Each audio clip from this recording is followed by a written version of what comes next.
വിശദമായ വാർത്തകളിലേക്ക്. People investigation. Swami ചിദാനന്ദപുരിയുടെ കൊളത്തൂർ അദ്വൈതാശ്രമം RSS ക്രിമിനലുകളുടെ ഒളിത്താവളം.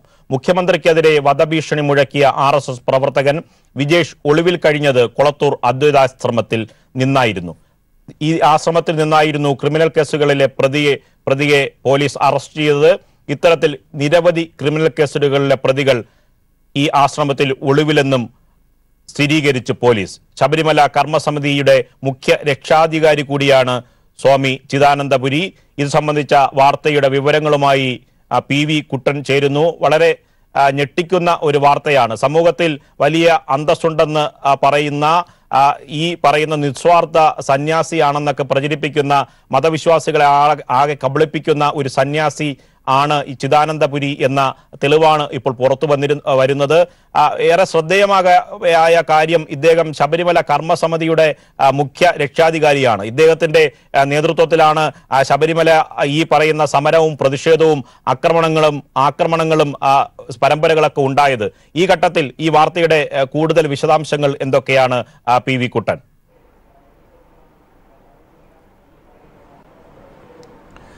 നിർബൻ, കോഴിക്കോട് കൊയിലാണ്ടിക്കടുത്ത പിഷാരിക്കാവിലെ വിശംഭരന്റെ മകൻ സത്യനാഥൻ 25 വർഷങ്ങൾക്ക് മുമ്പാണ് നന്മണ്ട പഞ്ചായത്തിലെ ചീക്ലോട് എന്ന് പറയുന്ന പ്രദേശത്ത് എത്തുന്നത്. ഇവിടെ കൊളത്തൂരിൽ എത്തുകയും പിന്നീട് ഇവിടെ ആശ്രമം സ്ഥാപിച്ചുകൊണ്ട് താൻ സ്വാമിയാണ്, ചിദാനന്ദപുരി എന്ന സ്വാമിയാണെന്ന് അവകാശപ്പെട്ടുകൊണ്ട് ഇവിടെ ആശ്രമം സ്ഥാപിക്കുകയും ആണ് ചെയ്തത്. അതിനുശേഷം ഈ ആശ്രമത്തിൽ നടക്കുന്ന പ്രവർത്തനങ്ങളൊക്കെ വലിയ ദുരൂഹതകൾ നിറഞ്ഞതായിരുന്നു. അതുപോലെ തന്നെ സ്വാമി ചിദാനന്ദപുരി എന്ന് അവകാശപ്പെടുന്ന സത്യനാഥന്റെ ജീവിതവും ദുരൂഹതകൾ നിറഞ്ഞത് തന്നെയാണ്. ഈ അടുത്ത കാലത്താണ് വർഗീയ വിഷം ചീറ്റുന്ന പ്രസംഗത്തിലൂടെ കേരളമാകെ ചിദാനന്ദപുരി അറിയപ്പെടാൻ വേണ്ടി തുടങ്ങിയത്. നേരത്തെ ഈ കൊളത്തൂരിൽ മാത്രമായിരുന്നു ഇയാളുടെ പ്രവർത്തന കേന്ദ്രം. ഇപ്പോൾ ശബരിമല കർമ്മസമിതിയുടെ മുഖ്യ രക്ഷാധികാരി എന്ന ലേബലിൽ സംസ്ഥാനമെമ്പാടും സഞ്ചരിച്ചുകൊണ്ട് വർഗീയപരമായി ജനങ്ങളെ ഭിന്നിപ്പിക്കുന്ന രീതിയിലുള്ള പ്രസംഗങ്ങൾ നടത്തുക എന്നതാണ് ചിദാനന്ദപുരിയുടെ പ്രധാനപ്പെട്ട അജണ്ട. ഇത്തരത്തിൽ പ്രസംഗങ്ങൾ നടത്തിക്കൊണ്ട് ആത്മീയതയുടെ മൂടുപടം അണിഞ്ഞുകൊണ്ട് കൃത്യമായ സംഘപരിവാറിന്റെ രാഷ്ട്രീയം പറയുന്ന ഒരു പ്രസംഗ ശൈലിയാണ്, ജീവിത ശൈലിയാണ്, പ്രവർത്തന ശൈലിയാണ് ചിദാനന്ദപുരി സ്വീകരിച്ചിരിക്കുന്നത്. ഈ വിവരങ്ങളൊക്കെ നമ്മുടെ കയ്യിലെത്തിയതിനു ശേഷമാണ് ചിദാനന്ദപുരിയെക്കുറിച്ച്, അദ്ദേഹത്തിന്റെ പ്രവർത്തനങ്ങളെക്കുറിച്ചൊക്കെ പീപ്പിൾ വാർത്താ സംഘം അന്വേഷണം നടത്തിയത്. ഈ അന്വേഷണത്തിൽ വളരെ ഞെട്ടിപ്പിക്കുന്ന വിവരങ്ങളാണ് ചിദാനന്ദപുരിയെ പറ്റിയും അദ്ദേഹത്തിന്റെ കൊളത്തൂരിലെ അദ്വൈതാശ്രമത്തെ പറ്റിയും നമുക്ക് ലഭിച്ചിരിക്കുന്നത്. ഇപ്പോൾ നമ്മൾ പുറത്തുവിട്ട വാർത്ത, RSSന്റെ ക്രിമിനൽ പ്രവർത്തനം നടത്തുന്നവരെ സംരക്ഷിക്കുന്ന ഒരു ഒളിത്താവളമാണ് കൊളത്തൂരിലെ അദ്വൈതാശ്രമം എന്നുള്ളതാണ്.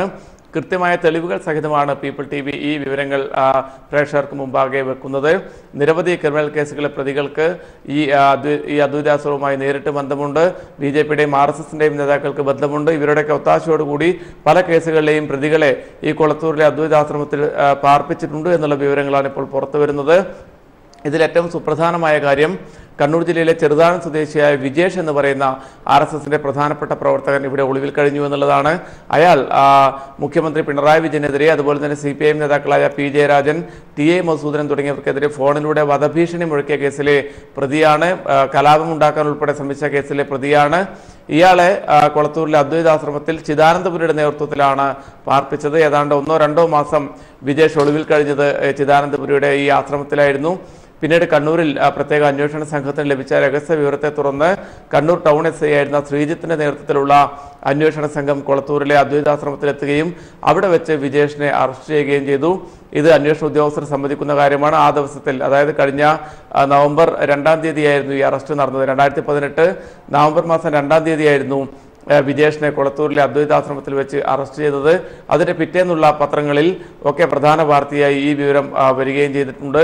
ഇത്തരത്തിൽ നിരവധിയായ കേസുകളിൽ പെടുന്ന RSSന്റെ പ്രധാനപ്പെട്ട പ്രവർത്തകരെ, RSSന്റെ ക്രിമിനലുകളെ ഒളിവിൽ പാർപ്പിക്കുന്ന ഇടമാണ് ഈ ചിദാനന്ദപുരിയുടെ കൊളത്തൂരിലെ അദ്വൈതാശ്രമം എന്ന വിവരമാണ് ഇപ്പോൾ പുറത്തു വന്നിരിക്കുന്നത്. നിർബൻ, PV കുട്ടൻ, ഈ ഘട്ടത്തിൽ പലരും നമ്മോട് പ്രതികരിച്ചിരുന്നു. ഈ പ്രതികരണത്തിൽ പലരും ചൂണ്ടിക്കാട്ടിയ ഒരു കാര്യം, വല്ലാത്ത നിഗൂഢത ഒളിപ്പിച്ചു വയ്ക്കുന്ന ഒരാളാണ് ഇദ്ദേഹമെന്നും ഇദ്ദേഹത്തിന്റെ ആശ്രമത്തിലും അത്തരത്തിൽ പുറത്തു നിന്ന് വിവരങ്ങൾ ലഭിക്കാത്ത തരത്തിലുള്ള നിഗൂഢത ഒളിപ്പിച്ചിട്ടുണ്ട് എന്ന പ്രതികരണമുണ്ടായി. പലരും പ്രതികരിച്ചത് അങ്ങനെയാണ്. നമ്മൾ ഈ വാർത്തയുമായി സമീപിക്കുമ്പോൾ അവിടെ ആശ്രമത്തിൽ പ്രവേശിക്കാനോ ഇത്തരത്തിലുള്ള വാർത്തകൾ ലഭിക്കാൻ ഏതെങ്കിലും തരത്തിലുള്ള തടസ്സങ്ങളോ ഈ പറഞ്ഞ ആശ്രമത്തിൽ നിന്ന് ഉണ്ടായിട്ടുണ്ടോ?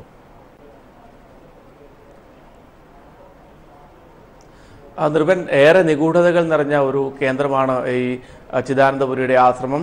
അവിടെ ഞങ്ങൾ ഈ ആശ്രമത്തിൻ്റെ ദൃശ്യങ്ങൾ പകർത്താൻ വേണ്ടി എത്തിയപ്പോൾ അകത്തേക്ക് പ്രവേശനമില്ല എന്ന് മാത്രമല്ല, പുറത്തു നിന്നുകൊണ്ട് ഈ ആശ്രമത്തിൻ്റെ ഗേറ്റും അതുപോലെ തന്നെ കവാടവും ബോർഡും ഒക്കെ ഷൂട്ട് ചെയ്യാൻ ശ്രമിച്ചപ്പോൾ തന്നെ ഒരു സംഘം ആൾക്കാർ ആശ്രമത്തിൻ്റെ അകത്തു നിന്നും വന്നുകൊണ്ട് നമ്മളെ തടയുന്ന ഒരു സ്ഥിതിവിശേഷമുണ്ടായി.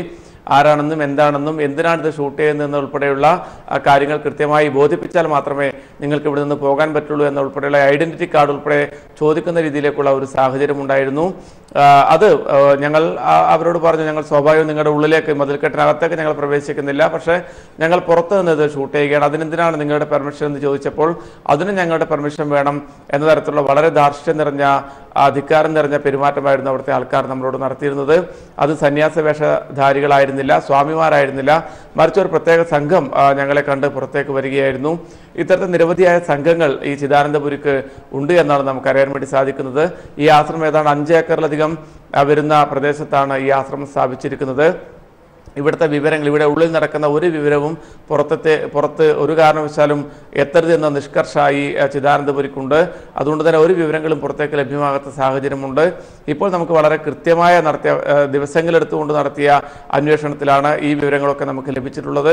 ഇനി വരും ദിവസങ്ങളിലും ചിദാനന്ദപുരിയുടെ ഇത്തരം കുടിലത നിറഞ്ഞ പ്രവർത്തനങ്ങൾ സംബന്ധിച്ചുള്ള കൂടുതൽ വിവരങ്ങൾ നമുക്ക് പുറത്തെത്തിക്കാൻ വേണ്ടി സാധിക്കും. നിർഭൻ, വിവരങ്ങൾ വ്യക്തമാണ്. പി വി കുട്ടൻ, ചിദാനന്ദപുരിയുടെ കുളത്തൂരുടെ അദ്വൈതാശ്രമം RSS ക്രിമിനലുകളുടെ ഒളിത്താവളം, ഇത് സംബന്ധിച്ച വാർത്തയാണ് പി വി കുട്ടൻ പുറത്തു കൊണ്ടുവന്നത്. വരും ദിവസങ്ങളിലും ഇത് സംബന്ധിച്ച കൂടുതൽ റിപ്പോർട്ടുകൾ വരും ദിവസങ്ങളിലും പുറത്തു കൊണ്ടുവരും. കൂടുതൽ വിവരങ്ങൾ ലഭ്യമാണ് എന്നാണ് പി വി കുട്ടൻ ഈ ഘട്ടത്തിൽ പ്രതികരിച്ചത്. വാർത്തകളിലേക്ക് തിരിച്ചെത്താം.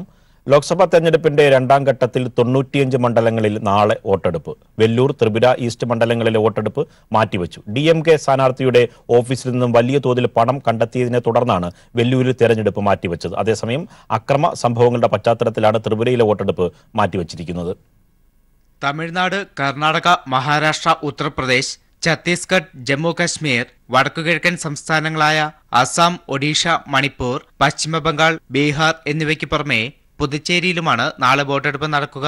അസം, ബീഹാർ, ഒഡീഷ എന്നീ സംസ്ഥാനങ്ങളിൽ 5 മണ്ഡലങ്ങളിൽ വീതമാണ് വോട്ടെടുപ്പ്. വെല്ലൂർ സ്ഥാനാർത്ഥിയായ ഖദർ ആനന്ദിന്റെ ഓഫീസിൽ നിന്നും 12 കോടിയോളം രൂപ പിടിച്ചെടുത്തതിനെ തുടർന്നാണ് വെല്ലൂരിലെ വോട്ടെടുപ്പ് മാറ്റിവെച്ചത്. അതേസമയം ആദ്യഘട്ട വോട്ടെടുപ്പിൽ വ്യാപക അട്ടിമറി നടന്നെന്ന് ആരോപിക്കുന്ന ത്രിപുരയിലും നാളെ നടക്കുന്ന വോട്ടെടുപ്പ് മാറ്റിവെച്ചിട്ടുണ്ട്. ബൂത്ത് കയ്യേറ്റവും അക്രമങ്ങളും ചൂണ്ടിക്കാട്ടി പ്രതിഷേധവുമായി CPIM രംഗത്തെത്തിയിരുന്നു. തുടർന്നാണ് ത്രിപുര ഈസ്റ്റിൽ നാളെ നടക്കേണ്ട വോട്ടെടുപ്പ് 23ലേക്ക് മാറ്റിവെച്ചത്. മഹാരാഷ്ട്രയിലെ 10 മണ്ഡലങ്ങളും ഉത്തർപ്രദേശിലെ 8 മണ്ഡലങ്ങളുമാണ് നാളെ വിധിയെഴുതുക. BSP നേതാവ് മായാവതിക്ക് നിർണായകമാണ് നഗിന, ബുലന്ദ്ഷഹർ, ഹത്രസ്, ആഗ്ര തുടങ്ങിയ 8 മണ്ഡലങ്ങളും. ദളിത്, മുസ്ലിം, ഗുജ്ജർ, ജാട്ട് വിഭാഗങ്ങൾക്ക് മേൽക്കൈയുള്ള മണ്ഡലങ്ങളാണ് ഇവ. തമിഴ്നാട്ടിലെ 38 മണ്ഡലങ്ങളും കർണാടകയിലെ 14 മണ്ഡലങ്ങളിലും വോട്ടെടുപ്പ് നടക്കും. അതിനിടയിലാണ് ഇന്നലെ അർദ്ധരാത്രി വരെ DMK MPയായ കനിമൊഴിയുടെ തൂത്തുക്കുടിയിലെ വസതിയിൽ ആദായ നികുതി വകുപ്പ് റെയ്ഡ് നടത്തിയത്. എന്നാൽ കള്ളപ്പണമോ രേഖകളോ കണ്ടെത്താനായില്ലെന്ന് ഉദ്യോഗസ്ഥർ വ്യക്തമാക്കി. റെയ്ഡിനെതിരെ DMK രംഗത്തെത്തിയിട്ടുണ്ട്. പ്രതികാര നടപടിയാണെന്നും മോദിയുടെ നിർദ്ദേശപ്രകാരമാണ് പരിശോധന നടത്തിയതെന്നും DMK അധ്യക്ഷനായ MK സ്റ്റാലിൻ പ്രതികരിച്ചു. BJP സ്ഥാനാർത്ഥിയുടെ വീട്ടിൽ കോടിക്കണക്കിന് രൂപ സൂക്ഷിച്ചിട്ടുണ്ടെന്നും അവിടെ പരിശോധന നടത്താൻ ആദായ നികുതി വകുപ്പിന് ധൈര്യമുണ്ടെന്നും സ്റ്റാലിൻ ആഞ്ഞടിച്ചു. തമിഴ്നാട്ടിൽ നിന്ന് ഇതുവരെ 500 കോടിയോളം രൂപയാണ് ആദായ നികുതി വകുപ്പ് പിടിച്ചെടുത്തത്. News bureau, Delhi. രാഹുൽ ഗാന്ധിയെ ബഹിഷ്കരിച്ച് കെ മുരളീധരൻ. രാഹുൽ ഗാന്ധി പങ്കെടുത്ത കണ്ണൂരിലെ പ്രചരണ പരിപാടിയിൽ കെ മുരളീധരൻ പങ്കെടുത്തില്ല. മുരളീധരന്റെ അതൃപ്തിക്ക് കാരണം വടകരയിലെ കോൺഗ്രസിന്റെ നിസ്സഹകരണം ആണെന്നാണ് വിവരം. വിവരങ്ങളുമായി PV കുട്ടൻ ചേരുന്നു.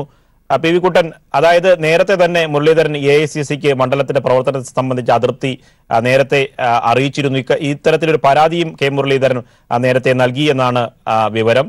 ഇപ്പോൾ രാഹുൽ ഗാന്ധി ഈ പങ്കെടുത്ത യോഗത്തിലടക്കം മുരളീധരൻ വിട്ടുനിൽക്കുകയാണ്. എന്തൊക്കെയാണ് ഇത് സംബന്ധിച്ച കൂടുതൽ വിശദാംശങ്ങൾ? നിർഭൻ, ഇന്ന് രാവിലെയായിരുന്നു കണ്ണൂരിൽ രാഹുൽ ഗാന്ധി പങ്കെടുത്തുകൊണ്ട് കോൺഗ്രസിന്റെ യോഗം ചേർന്നത്. കോൺഗ്രസിന്റെ പ്രധാനപ്പെട്ട പ്രവർത്തകർ തെരഞ്ഞെടുപ്പ് പ്രവർത്തനങ്ങൾ ആസൂത്രണം ചെയ്യുന്നതിന് വേണ്ടിയായിരുന്നു കണ്ണൂരിൽ രാഹുൽ ഗാന്ധി എത്തിയത്. കാസർഗോഡ് UDF സ്ഥാനാർത്ഥി, അതുപോലെ തന്നെ കണ്ണൂരിലെ UDF സ്ഥാനാർത്ഥി, വടകരയിലെ UDF സ്ഥാനാർത്ഥി കെ മുരളീധരൻ ഉൾപ്പെടെയുള്ളവരായിരുന്നു ഈ യോഗത്തിൽ പങ്കെടുക്കേണ്ടത്. മറ്റു നേതാക്കൾ മുല്ലപ്പള്ളി രാമചന്ദ്രൻ ഉൾപ്പെടെയുള്ള നേതാക്കളൊക്കെ ഈ യോഗത്തിൽ പങ്കെടുക്കുകയും ചെയ്തു. ഈ ഒരു സാഹചര്യത്തിലാണ് കെ മുരളീധരൻ യോഗത്തിൽ നിന്നും വിട്ടുനിന്നത്. അദ്ദേഹത്തിന് നേരത്തെ തന്നെ വടകരയിലെ പ്രവർത്തനങ്ങളുമായി ബന്ധപ്പെട്ട് വലിയ അതൃപ്തിയും പരാതിയും ഒക്കെ ഉണ്ടായിരുന്നു. തന്നെ ഒതുക്കുന്നതിന് വേണ്ടി ഗ്രൂപ്പ് ഭേദമന്യേ നേതാക്കൾ ശ്രമിക്കുന്നു, കേരളത്തിലെ നേതാക്കൾ ശ്രമിക്കുന്നു എന്ന ഒരു പരിഭവം അദ്ദേഹം അടുത്ത ആൾക്കാരോട് പങ്കുവെക്കുകയും ചെയ്തു എന്നാണ് നമുക്ക് അറിയാൻ വേണ്ടി സാധിച്ചിട്ടുള്ളത്. നേരത്തെ ഇവിടെ വടകരയിൽ പ്രാദേശിക നേതാക്കളുടെയും മറ്റ് കോൺഗ്രസ് നേതാക്കളുടെയും ഒന്നും തന്നെ പിന്തുണ തനിക്ക് ലഭിക്കുന്നില്ല, പ്രചാരണത്തിൽ സഹകരിക്കുന്നില്ല എന്നുള്ള പരാതി മുരളീധരൻ ഉന്നയിച്ചിരുന്നു. ഇതുമായി ബന്ധപ്പെട്ട പരാതിയും അദ്ദേഹം നൽകിയിരുന്നു. തൊട്ടടുത്ത മണ്ഡലത്തിൽ വയനാട്ടിൽ രാഹുൽ ഗാന്ധി മത്സരിക്കുന്നതിനാൽ നേതാക്കളൊക്കെ അങ്ങോട്ട് കേന്ദ്രീകരിക്കാനാണ് താല്പര്യമെന്നും തനിക്ക് വേണ്ടി പ്രവർത്തിക്കാൻ ആർക്കും താല്പര്യമില്ല എന്നുള്ള പരാതി അദ്ദേഹം ഉന്നയിച്ചിരുന്നു. മറുഭാഗത്താകട്ടെ LDF സ്ഥാനാർത്ഥി P ജയരാജൻ വലിയ രീതിയിൽ പ്രചാരണ രംഗത്ത് വലിയ രീതിയിൽ മുന്നേറ്റം ഉണ്ടാക്കുന്ന ഒരു കാഴ്ചയുമുണ്ട്. ഈ ഒരു സാഹചര്യത്തിലാണ് കെ മുരളീധരൻ ഇത്തരത്തിലുള്ള അതൃപ്തിയും പ്രതിഷേധമൊക്കെ പരസ്യമായി പ്രകടിപ്പിക്കാൻ തുടങ്ങിയിരിക്കുന്നത്. വിവരങ്ങൾ വ്യക്തമാണ്. PV കുട്ടൻ. രാഹുൽ ഗാന്ധി പങ്കെടുത്ത പരിപാടിയിൽ നിന്ന് കെ മുരളീധരൻ വിട്ടുനിന്നു. പ്രവർത്തകർ നിസ്സഹകരണം നടത്തുന്നു എന്ന അതൃപ്തി പ്രകടിപ്പിച്ചുകൊണ്ടാണ് അദ്ദേഹം പരിപാടിയിൽ നിന്ന് വിട്ടുനിൽക്കുന്നത് എന്നാണ് PV കുട്ടൻ വിവരങ്ങൾ നൽകിയത്. ഇനിയൊരു ഇടവേള. വാർത്തകളിലേക്ക് മടങ്ങിയെത്താം. ഹൃദയ ശസ്ത്രക്രിയയ്ക്കായി ആംബുലൻസിലെത്തിച്ച 15 മാസം മാത്രം പ്രായമുള്ള കുഞ്ഞിനെതിരെ വർഗീയ അധിക്ഷേപം നടത്തിയ സംഭവത്തിൽ ഹിന്ദുരാഷ്ട്ര സേവകൻ ബിനിൽ സോമസുന്ദരത്തിനെതിരെ പരാതി. അഭിഭാഷകനായ ശ്രീജിത്ത് പെരുമനയാണ് സംസ്ഥാന പോലീസ് മേധാവിക്ക് ഇത് സംബന്ധിച്ച് പരാതി നൽകിയത്. ഒരു കുഞ്ഞുജീവന്റെ ഹൃദയത്തുടിപ്പിനായി കേരളം മുഴുവൻ പ്രാർത്ഥനയിൽ മുഴുകുകയും മുഖ്യമന്ത്രി നേരിട്ട് കുഞ്ഞിനെ ആശുപത്രിയിലെത്തിക്കുന്ന ആംബുലൻസിന് വഴിയൊരുക്കണമെന്ന അഭ്യർത്ഥനയുമായി രംഗത്തെത്തുകയും ചെയ്ത അതേ ദിവസമാണ് ആ കുരുന്നുകുഞ്ഞിനെതിരെ ജിഹാദിയുടെ വിത്തെന്ന വർഗീയ പരാമർശവുമായി സംഘപരിവാർ രംഗത്തുവന്നത്. ശബരിമല പ്രതിഷേധത്തിലെ സജീവ പങ്കാളിയും ഹിന്ദുരാഷ്ട്ര സേവകനുമായ ബിനിൽ സോമസുന്ദരമാണ് മലയാളികൾക്ക് ആകെ അപമാനകരമായ പരാമർശം സമൂഹമാധ്യമങ്ങളിലൂടെ നടത്തിയത്. കുഞ്ഞിന്റെ മാതാപിതാക്കളുടെ പേരുകൾ പരാമർശിച്ച് മുസ്ലിം ദമ്പതികളുടെ വിത്തെന്നും ന്യൂനപക്ഷ ജിഹാദിയുടെ വിത്തുമെന്നുമുള്ള വർഗീയത നിറഞ്ഞ പരാമർശം നടത്തിയത്. ഇതിനെതിരെയാണ് അഭിഭാഷകൻ കൂടിയായ ശ്രീജിത്ത് പെരുമന സംസ്ഥാന പോലീസ് മേധാവിക്ക് പരാതി നൽകിയത്. ഇക്കാര്യം പങ്കുവച്ച് ശ്രീജിത്ത് തന്റെ ഫേസ്ബുക്ക് പേജിൽ പരാതി സഹിതം കുറിച്ചിട്ടുമുണ്ട്. ഇതോടെ വർഗീയ പരാമർശം നടത്തിയ ബിനിൽ സോമസുന്ദരം തന്റെ പോസ്റ്റ് പിൻവലിക്കുകയും തന്റെ ഫേസ്ബുക്ക് പേജ് ഹാക്ക് ചെയ്യപ്പെട്ടതായി സംശയിക്കുന്നതായി കാണിച്ച് പുതിയ പോസ്റ്റ് ഇടുകയും ചെയ്തു. ഈ പോസ്റ്റിന് വ്യാപകമായ പ്രചരണമാണ് സംഘപരിവാർ പ്രവർത്തകർ നൽകുന്നത്. ബിനിലിനെതിരെ ശക്തമായ നിയമ നടപടികൾ ഉണ്ടാകുമെന്ന് DGPയുടെ ഓഫീസ് വ്യക്തമാക്കിയിട്ടുണ്ട്.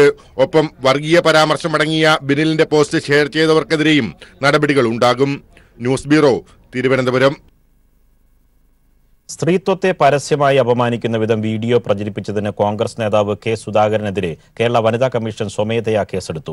മാധ്യമ വാർത്തകളുടെ അടിസ്ഥാനത്തിൽ കമ്മീഷൻ അധ്യക്ഷ MC ജോസഫിന്റെ നിർദ്ദേശപ്രകാരമാണ് നടപടി. ഇത് സംബന്ധിച്ച വിവരങ്ങളുമായി ഷീജ ചേരുന്നു. ഈ കെ സുധാകരന്റെ പ്രചരണ വീഡിയോ വലിയ വിവാദമായിരുന്നതാണ്. സ്ത്രീത്വത്തെ അപമാനിക്കുന്ന തരത്തിൽ, അവഹേളിക്കുന്ന തരത്തിലുള്ള വീഡിയോ വലിയ വിവാദമായിരുന്നു.